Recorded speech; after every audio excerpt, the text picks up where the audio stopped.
नमस्कार मु होची आपणकर जड़े वास्तु विशेषज्ञ बलराम महारणा।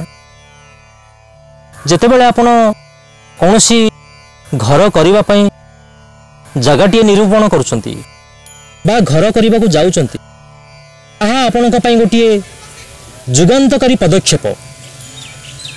सेई जुगान्तकारी पदक्षेपरू आपण केबे भी निवृत्त होंतु नहीं,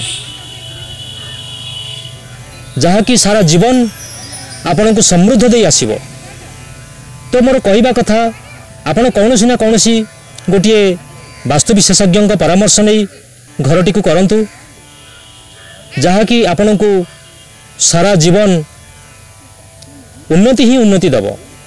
धर्म अर्थ काम मोक्ष चतुर्वर्ग फल प्राप्ति करेब। तो रखुची, नमस्कार।